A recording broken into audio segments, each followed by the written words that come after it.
Welcome to the Slade Ham experiment. You should recognize me by now. I'm Slade Ham. This is my experiment. We've done this 69 times prior. Let's see what happens on this one. It's my online diary, my live journal, me dumping the contents of my brain into your head once a week. See what we agree on, see what we learn, see what we do. I'm drinking coffee. That's the upside to taping during the day.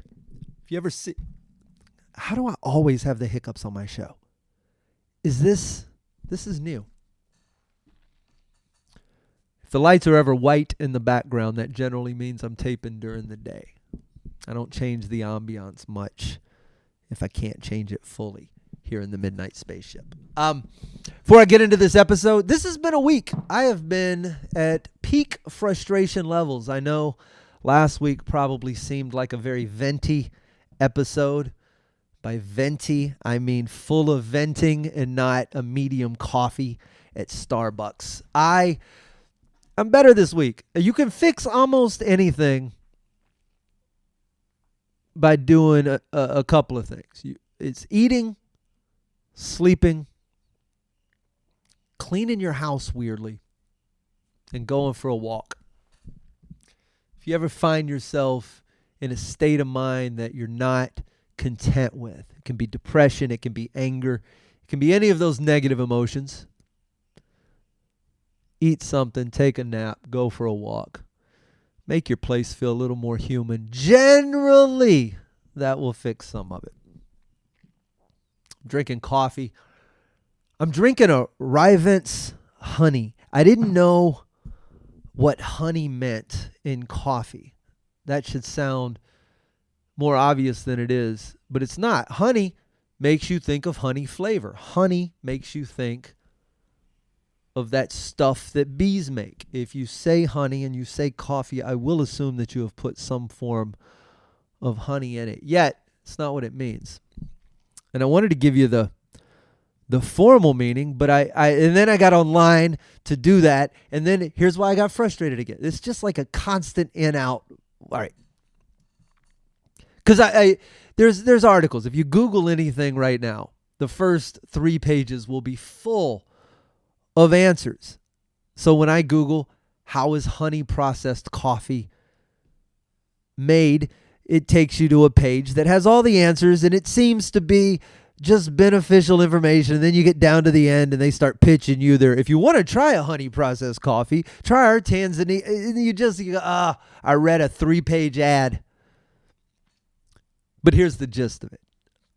Do you know this? We've talked about it on a previous episode. Coffee, the coffee bean is the little nugget inside of the fruit, the cherry of the coffee plant. And there's several ways to process that. You can take the bean out and then you can dry it. Sometimes before they dry the bean, they wash it. Because inside of the fruit is this mucilage, there's a word for mucilage, the sticky, snotty stuff inside the fruit. And when you pull the bean out, it's got that jelly snot on it. And you either wash it or you don't. And if you don't wash it, that's what's referred to as the honey of the coffee bean. So anything honey processed doesn't actually have honey in it, which is important because I've learned that honey is something that drastically irritates my body. So I'm paying attention to it. Now you know about honey. I think in this episode, I want to talk about a couple of things. I got a question I want to pose that I've been thinking about. I was going to save it for the Whiskey Brothers podcast, but I figure it's worth investigating here. Also, I'm writing a new hour for my show January 10th, which means I'm having to, I don't know if you know how comedy writing works. I don't know if this is how it works for anybody else, but if I am going to start writing new material, I have to be thinking about new things. And I haven't been going anywhere lately. Usually my mind is abuzz. I'm on tour. I haven't been. I'm overseas. I haven't been. I'm on vacation. I haven't been. Everything I've been doing has been staying at home to make this special, finish this special, take care of a couple other things, which means my brain's empty. So I have had to spend some time online recently just reading about everything. I spend about an hour in the mornings recklessly down rabbit holes. I allow myself to read articles that are suggested, articles that get reposted. I go to Reddit and I just randomly click. There's a lot of different ways to do it. Am I blurry again? And I've been fascinated by Taylor Swift's most recent tour. Doing crazy numbers. And also America's obsession with her personal life. I find that also interesting. But Taylor Swift's last tour is expected to pull in about $5 billion this year. Billion. A girl on her guitar. And I love it. The impact this tour has on America is astounding to me. I've been saying astounding a lot, but I mean it. $5 billion. If Taylor Swift were a country, she would beat out like 50 different countries in terms of GDP. You understand that? That if Taylor Swift was an economy, she would place somewhere between Fiji and Barbados. I think should ring in around 148th at $5 billion. She's now dating Travis Kelce. Is that his name? Travis? Is that his name? I don't know. The football player. And it makes me wonder what would happen should Taylor Swift, at the age of 33, in what seems to be a monogamous, healthy relationship for the first time in many, many, many albums, what would happen if 33-year-old happy Taylor Swift were to, say, get pregnant? Seems like a simple enough question on the surface. What if, right? Women get pregnant all the time. Puts a small pause in their careers. Maybe it would change her tour schedule. Maybe she wouldn't do 3-hour shows anymore. All of those minor considerations when you think about what else would come from that. First of all, it would be the greatest baby boom in modern history. You think these people aren't influenced by Taylor Swift? You think they aren't choosing their fashion, making their decisions based on her Instagram feed and her social media? Of course they are. I know, I got nieces. But if Taylor Swift were to get pregnant, it would probably increase the pregnancy ratio in a huge swath of the female demographic. I would bet between 18 and 34, they start popping out babies left and right. It's inspiration. My Taylor told me. Can you imagine 18 years from now when all those children are unleashed on the world and AI is already taking jobs? How's that working? I'm going to lean up and touch my face on this and make it focus. See if that's better. You would have toy stores all over the maybe not toy stores. Maybe baby stores. Is there a Babies R Us now? Where do you get baby stuff if you need baby stuff? Do you go online? Is there a baby Amazon? How does that work? Crib companies would find themselves out of stock. People would have to buy new houses to make room for their new babies. The housing market would be fixed. Demand would go up. I don't know if that fixes it or breaks it more. So many gay parents would adopt. If Taylor Swift just had a baby, the repercussions on America would be immense. I haven't figured them all out yet. I'm gonna work through this. You think we don't have enough teachers now, for instance? What happens when there's a whole slew? I wonder what the rate would be. How much would it go up? Would it double amongst, let's call it the 18 to 34-year-old female demographic? Do you think the birth rate would double if Taylor Swift had a baby? I wonder. Wouldn't change anything for men. We still wouldn't listen to her. Although, she's got some hooky songs. And damn it, I understand why y'all like her. Here's the question I was trying to get to. All right, let's change subjects.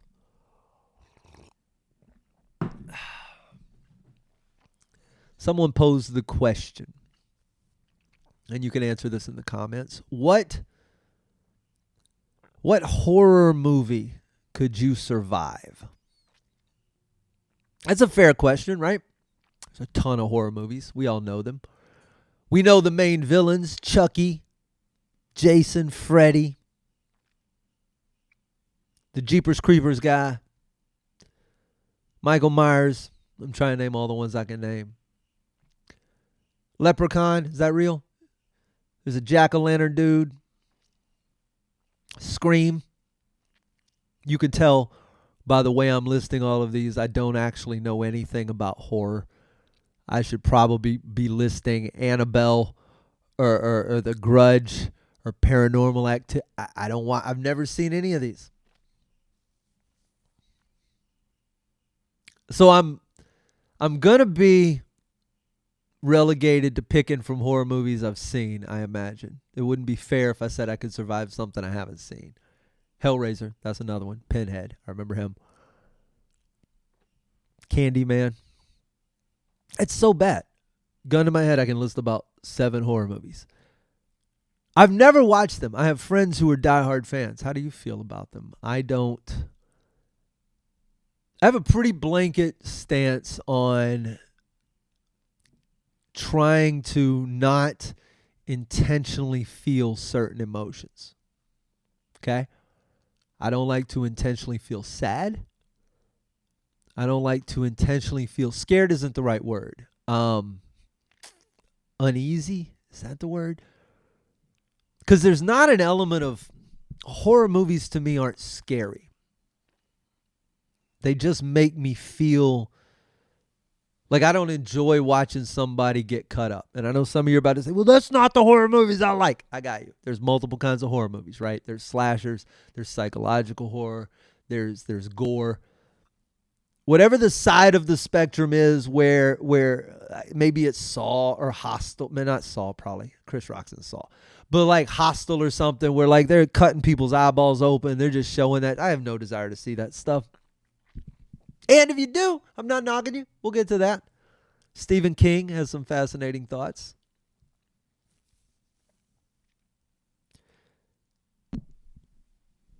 I didn't even watch.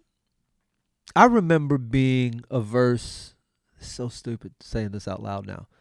I was a kid, very much a kid. I remember being at the roller rink in Orange, Texas. Manning's Texas on wheels. Holy shit. And the Thriller video had come out. Michael Jackson's Thriller. And I was terrified. They played it on the screen at the roller rink. So they lower the screen. Everybody skates up to it like it's a little movie. They slide down. Remember, I used to skate real fast and then whoosh, slide to sit. God, that was fun. I want to go to a skating rink. Moving that fast inside feels cool. I don't care if it's roller skates or bicycles or what. Even jogging inside feels awesome. They used to go, all skate. And then when they would do that couple skate crap and you were just like, man, I'm 7. I'm not here with a couple. I'm not about to slow dance. I just want to go skate. Then blow that whistle, make you get off the floor. Bring a girlfriend or stay over there. I'm just going to go eat some Frito pie then for a minute. They put that screen down. Everybody slid in to watch Thriller. And I remember hiding like in a corner. I was so scared of it. The dude Remember the dude in the Thriller video who opened his mouth and it had all that black tar? Like, bleh. That freaked me out worse than any. That's not why I don't watch horror movies today. It's a different kind of unease, I think. Stephen King wrote an article on why we crave horror movies. It's always stuck with me, specifically about the last line. But he says there's a couple of reasons we watch them. One, to prove we can. It's a big one. To say I sat through it. I made it. I didn't get scared. That's the push-pull amongst us and our friends. Did you do it? Did you do it? Did you see it? Did you make it? Did you get scared? Were you scared? Nah, I wasn't scared. There's some social fun to that. I get it. He also says we go to reestablish our feelings of normality. I understand that as well. If you go watch people do horrible things, live through horrible extremes, be grotesquely deformed or evil in their intent, to see these extreme edges of behavior makes us recognize the normalcy of our own. That's fair. I'll go stare at this stuff so that when I walk out 2 hours later, I can breathe a sigh of relief at my own chaos and terror because it pales in comparison. That's fair. But he also says that we do it to sate that part of ourselves, because we all do have a bit of insanity. There's a bit of darkness in everybody. We don't deal with it in our day-to-day life. It doesn't bubble to the surface. It doesn't fight its way out, but it's in there. The French call it le peur du vide. That's as French as I can get with my accent. The call of the void. There have been so many instances where that part. You ever been like on an escalator and there'll be some old woman and your brain's like, kick that old woman down that escalator. You don't, but you think it. That's an extreme example. Man, I should just drive my car off the road. You ever had I used to have it when I was on the cruise ships. It was always funny. I'd go walk the decks like late at night. And just, you're staring off the back into the deep water, and it just, that blue light fades out into nothing, and you go, I could just jump. What would happen? And your brain isn't contemplating suicide. It's not actually considering jumping. It's playing with the what if of, I did. What would that sensation feel like to suddenly be in the water and watching the ship fading off into the darkness, and you're just left there in that, like letting your brain just gnaw on the bones of a scary thought. Because we have them.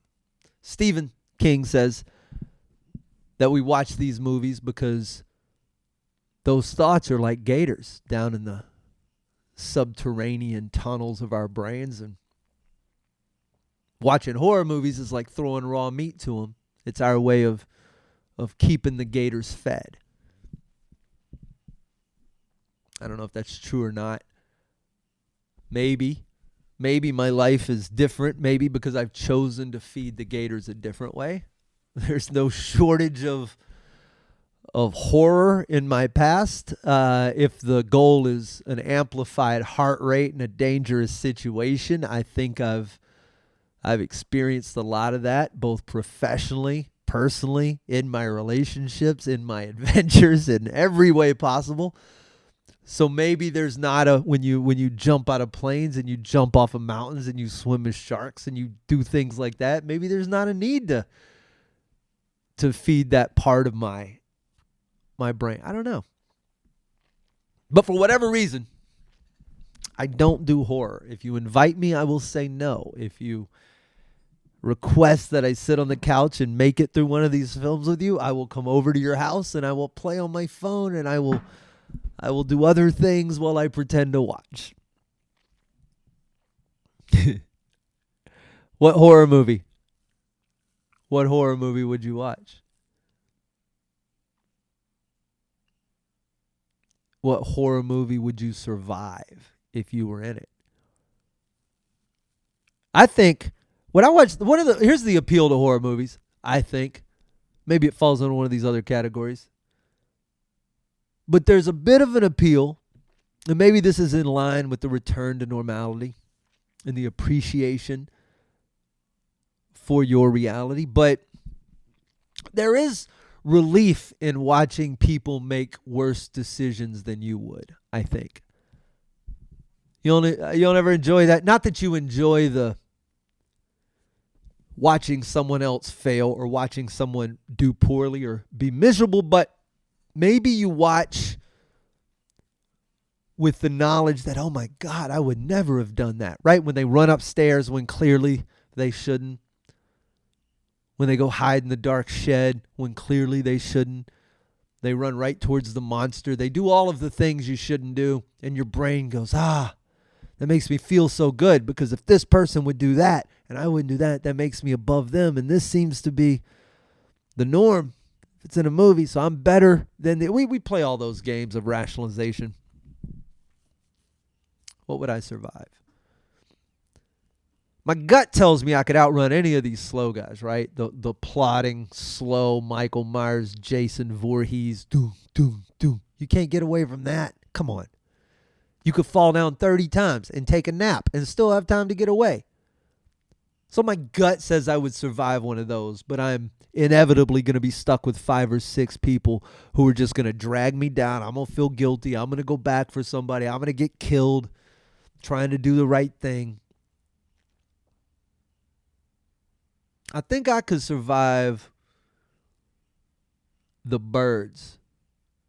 remember the Alfred Hitchcock movie where all the birds just came?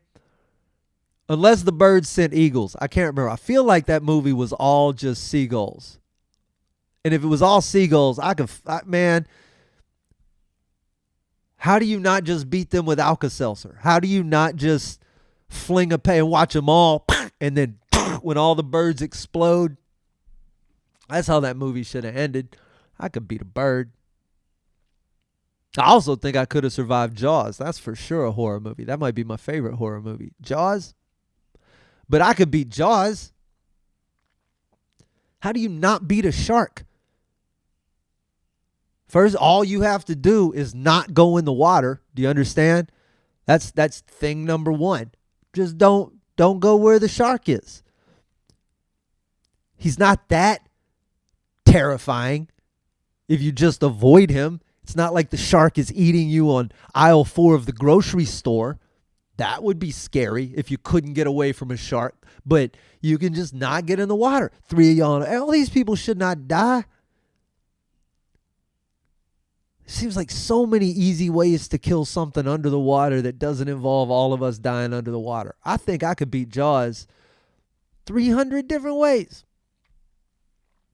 Unless he had some tanks on his gills that let him come out and run around. And even then, he would need some sort of locomotion, right? You can't just, you need mobility. You got to get one of those scooters or something like you use if you got a broken leg. You flap your tail on it, and then you got to fin your way around. Man, I would kick a shark's ass. Anyway. What would you do? What would you beat? How would it play out if you were the star? All right. I got one other thing I was going to talk about. I think I'm going to save it for another episode. I've got so much to do, so much to get to. And this is probably a whole episode in itself. Let's just call it there, shall we? I've got good news coming up about the special. I'm disappearing for 2 months in December, right after Thanksgiving. That means this show might take a bit of a hiatus. What's a hiatus? A hiatus. I might take one of those. If I do, it'll be in December. I'll be back. There's going to be a Slade Runner episode coming up from Chile and Argentina. I'm going to have more of these. The specials coming out likely in late January. There's going to be a whole lead up to that. Teaser trailers, lots of drops beforehand. If you're not following me, just click the sub button. I promise some really cool stuff for all of the people. Not all of the people. Some of the people, maybe none of the people. I don't know. Just hang out. It's cool stuff. I know, because I'm flying the spaceship. Trust me. Go join my newsletter too, sladeham.com. Should be a pop-up. You get a free copy of my book if you do it. Leave some answers in the comments. We'll talk about them on the next episode. I love you to death. Cheers with the honey coffee, and go do something badass for me, will you? That'd be cool.